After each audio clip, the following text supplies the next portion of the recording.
Bonjour à tous, bonjour à toutes. Alors, aujourd'hui, on va parler d'un film. Alors, c'est un remake d'un film italien sorti en 77 qui porte le même nom. C'est produit par Amazon Video, donc je pense que ce film est seulement sur Amazon, malheureusement. Enfin, ou peut-être heureusement, on verra. Et ce film, c'est Suspiria. Alors, c'est réalisé par, alors j'ai noté son nom parce que, par Luca Guadagnino, donc italien.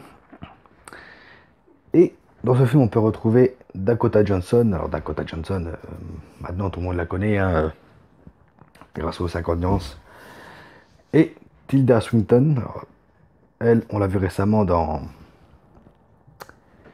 j'ai un trou de mémoire, dans Doctor Strange. Elle avait le rôle de l'ancien, hein. Alors de quoi il parle ce Suspiria? Alors, c'est une école de danse en 1977. Apparemment une école de danse en Allemagne, à Berlin, très prestigieuse. Où ben, une jeune américaine, Suzy, donc jouée ici par Dakota Johnson, va tout faire pour entrer dans cette école de danse. Et euh, il va avoir forcément, hein, des morts. Voilà. Alors, je risque de mettre un peu de spoiler. Donc, si vous ne l'avez pas vu, allez le voir. Là, vous pouvez le voir en streaming, hein. Euh, Puis si vous en foutez des spoilers, ben restez là, hein. Voilà. Alors, Suspiria. Alors, Luca Guadagnino, on sent qu'il a voulu. Alors, le remake, alors, c'est un remake, hein, je précise encore, et je n'ai pas vu l'original de 77, hein, donc voilà. Mais d'après ce que je peux voir et ce que j'ai lu, hein, parce que j'ai quand même lu avant de tourner, on sent qu'il a voulu rester fidèle euh, à l'histoire d'origine, mais en faisant son propre film. Alors, il y a des points positifs, il y a des points négatifs. Les points négatifs, pour moi, c'est vraiment ce qu'il n'aurait pas dû faire. On va y arriver. Alors, bon, Dakota Johnson, euh, voilà, elle a le rôle d'une jeune fille timide, hein. Je pense que ces rôles-là vont lui coller à la peau, malheureusement. Et voilà, au bout d'un moment, elle enquête avec une de ses amies voilà, pour savoir ce qui est arrivé aux deux jeunes filles qui sont mortes avant qu'elle arrive dans cette école. Et alors, je sais pas si c'est un défaut d'écriture. Je pense que ça vient de l'écriture, hein, parce que vous allez voir qu'il y a un gros défaut d'écriture. Et ah, pendant cette scène, je la sentais pas vraiment préoccupée par ce qui arrive dans l'école, mais plus par sa carrière de danseuse. Alors, est-ce que c'est un point négatif ou pas? Je ne sais pas. Mais moi, voilà, moi ça m'a surpris.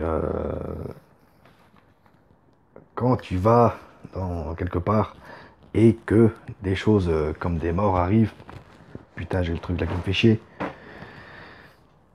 Quand tu vas quelque part et que tu as des trucs bizarres qui arrivent et que tu te mets à enquêter, même si c'est quelqu'un qui t'amène voir ce qui se passe pour enquêter, tu es quand même curieux. Là, non. Par contre, en même temps, elle va voir un peu ce qui se passe au fond et elle va voir une groupe de nanas qui rigole au prix d'un mec qui est à poil. Elle sourit. Alors je sais pas si c'est une allusion à 50 nuances, j'en sais rien, je pense pas. Mais voilà.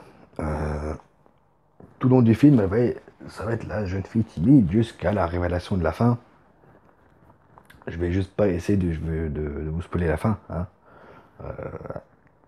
Je, je vais rester évasif pour ceux qui veulent le voir.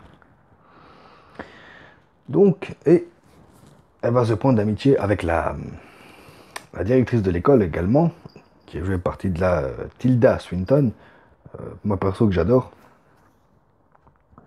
et qu'on va sentir mystérieuse dans ce film, et en même temps mystérieuse et qu'on va s'en méfier aussi.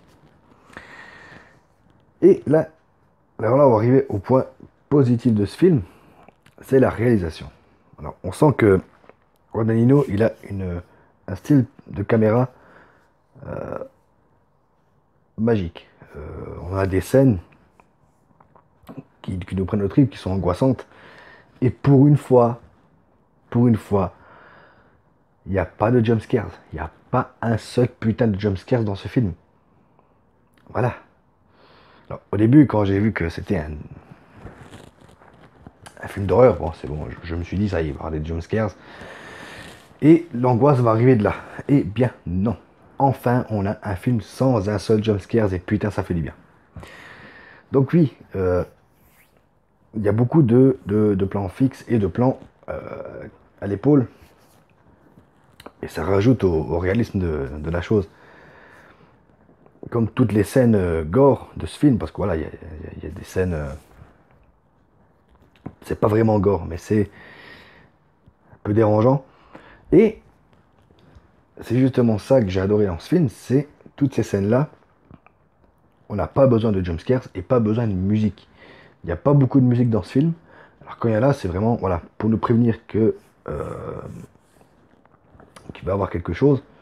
C'est souvent un dialogue ou quelque chose du scénario. Le scénario, on va en parler d'ailleurs. Et vraiment, alors il y a de la musique aussi pendant les scènes un peu gore. Mais ça reste vraiment, voilà, c'est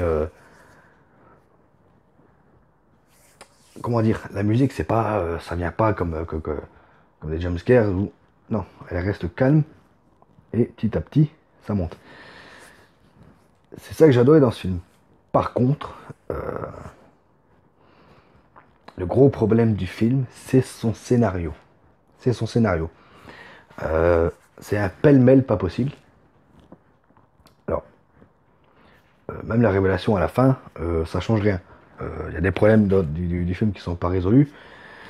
On a un vieux docteur qui est joué aussi par Tilda Swinton. Même si elle a on voit qu'elle a une tonne de couches de latex sur elle. Bon, ça encore, c'est pas grave. Ce fameux docteur, j'ai oublié son nom, il sert à rien. Il ne sert à rien. Il fait une enquête parallèle, mais ça sert à rien. Aucune fois il va se mêler à l'intrigue, aucune fois. Non, ça sert pas à grand chose. Et puis en même temps, alors je sais pas si c'est Amazon qui veut ça ou si c'est le. Parce que ma version que moi j'ai vue, il n'y a pas de sous-titres quand ça parle en allemand. Si c'est de la part d'Amazon, parce que tout est écrit en français, hein, le générique est écrit en français, tout est écrit en français. Donc, je pense que c'est de la part d'Amazon ou du Real ou n'importe qui, je ne sais pas, que quand ça parle en allemand, il n'y a pas de sous-titres. Vous croyez que j'ai que ça à foutre, moi, d'aller voir sur Google traduction, pour savoir ce que ça veut dire, ce que les persos disent. Parce que surtout que la moitié des dialogues en allemand, ça c'est un peu l'histoire. Même si l'histoire c'est un sacré bordel. Donc oui, c'est son plus gros défaut à ce film, c'est le scénario. On sent que qu'ils veulent bien faire, mais à trop vouloir faire, surtout que le film est trop long. Le film fait 2h30. Pour ce genre de film, c'est trop long. Ou alors il faut un scénario béton. Bah écoutez, voilà. C'est tout ce que j'ai pour l'instant. Si vous ne l'avez pas vu, ben, regardez-le. De manière, j'essaie de ne pas vous spoiler le film. Donc, voilà. Après voilà, c'est vraiment son scénario qui gâche un peu le truc.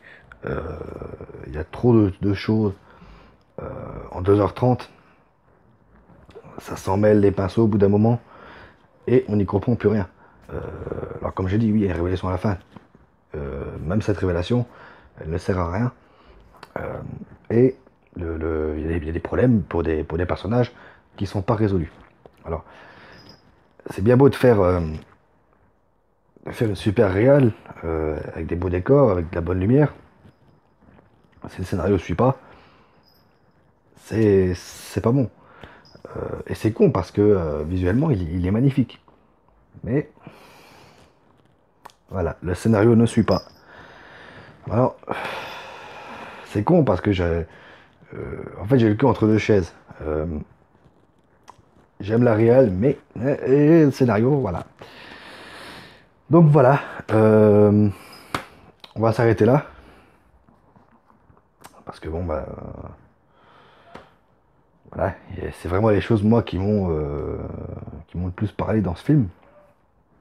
Alors, je vais pas vous dire de le voir ou de pas le voir. Je vous laisse faire votre propre avis. Alors, ceux qui l'ont vu, n'hésitez pas à me dire en commentaire bah, ce que vous en pensez. Et puis, voilà pour ce film aujourd'hui. Alors, le live de vendredi. Euh, live de vendredi est décalé à samedi après-midi. Je pense sur les coups de 14h. Parce que ben voilà, j'ai des choses à faire vendredi soir, donc le live est décalé. Donc on se retrouve en live sûrement sur Spyro, voilà, la trilogie Spyro sur PS4. Donc on verra ça. Ben écoutez, moi je vous dis à samedi, hein, en live. Continuez à regarder des films, jouer aux jeux vidéo